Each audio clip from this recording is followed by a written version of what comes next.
When I first came in, eggs were through the roof, food was through the roof, groceries were through the roof, and it's all way down right now, and gasoline is down. We have a buyer for TikTok, by the way. I think I'll need probably China approval, and I think President Xi will probably do it. Who's the buyer? I'll tell you in about 2 weeks. You ready? You're going to send letters. I'm going to send letters. That's the end of the trade deal. I could send one to Japan. Dear Mr. Japan, here's the story. You're going to pay a 25% tariff on your cars. So we give Japan no cars. They won't take our cars, right? And yet we take millions and millions of their cars into the United States. It's not fair. I want to ask you about AI because there are a couple of companies that are announcing layoffs. They're actually cutting people. Some of these companies are blaming tariffs. Some of these companies are blaming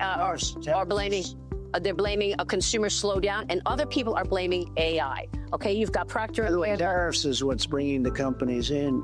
We have auto companies building plants where they wouldn't have built here in 100 years. We have more investment in the United States right now than we've ever had before. Think of it. Yeah, we're up to almost $15 trillion.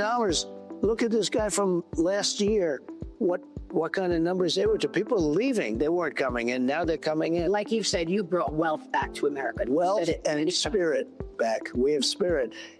People respect our country again. It's very important. I'm a cheerleader also for the country, aside from everything else, like you are. We brought spirit back. We brought respect and dignity back. When I went to the European, I was in that beautiful place with the king and the queen, and it's like unified. Everything's so nice. But when I went to the Netherlands and I looked, everybody was coming up, Mr. President, Mr. President. They didn't do that a year ago or 2 years ago or 3 years ago. These are the big countries. This is Germany and France and all of them. A big group of countries. They respect America again. They laughed at us. They thought we were a joke. You had a president that kept falling downstairs and falling on stages and couldn't find an entrance to, he makes a little speech that lasted for about a half a minute, and he looks around, he's looking for stairs. There's like 6 different stairs, and he can't figure out which stair. We were laughed at all over the world. More importantly than that, what they did to the country. What they did to the country with allowing 21 million people will never be forgotten. And I have to rectify that problem, and we've done it. And we're getting all the criminals out. Hi fellas, today we'll be reacting to a rambling interview Trump gave on Mornings with Maria, hosted by Maria Bartiromo, where once again, the former president graciously shared his unique perspective on, well, everything.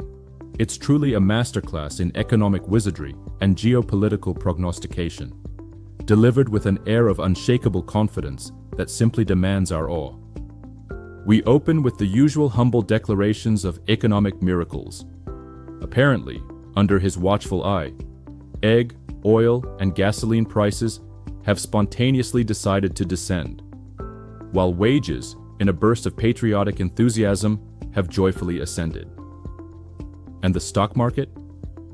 Why, it's practically throwing a party at all-time highs, all thanks to the sheer brilliance that brought nearly $15 trillion in new investments, and a general feeling of wealth and spirit back to America.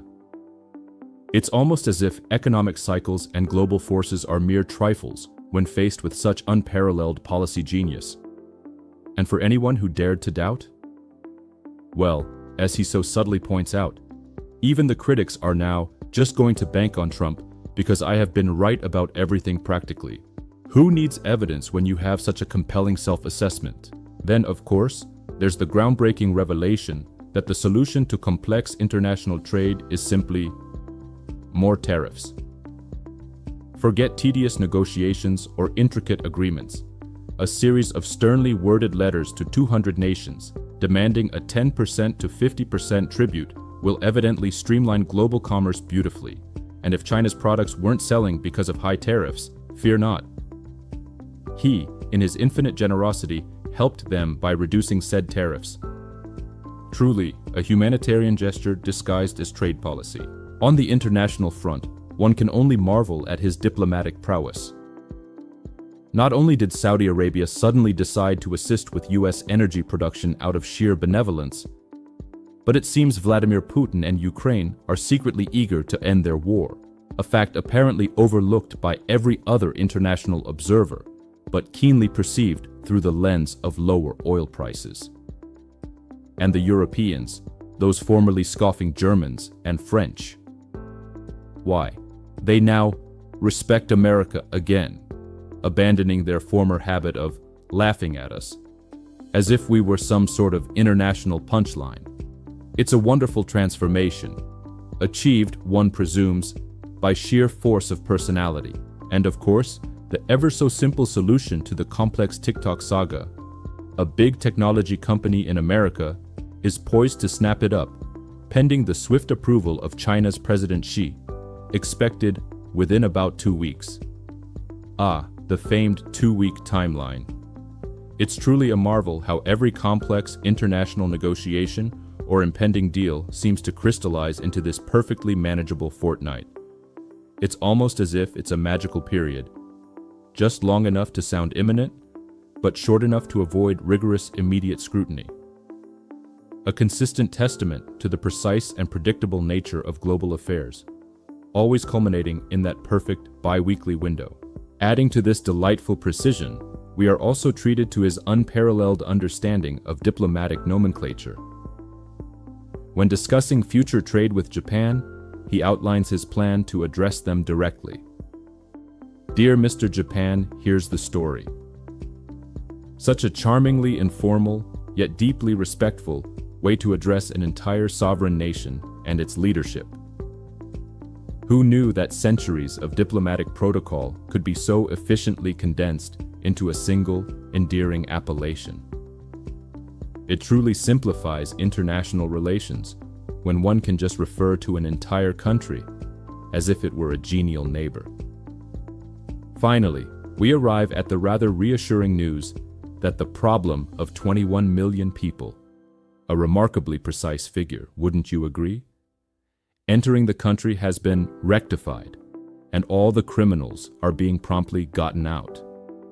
One can only marvel at the efficiency and surgical precision of such an operation, undoubtedly a testament to unparalleled administrative competence. So, there you have it. A delightful romp through an interview where every challenge is met with a simple solution. Every success is solely attributable to one individual. Every exaggeration is merely a charming turn of phrase, and all significant developments are conveniently slated for about 2 weeks from now, delivered to the appropriate Mr. Country name. It's almost enough to make one believe in magic.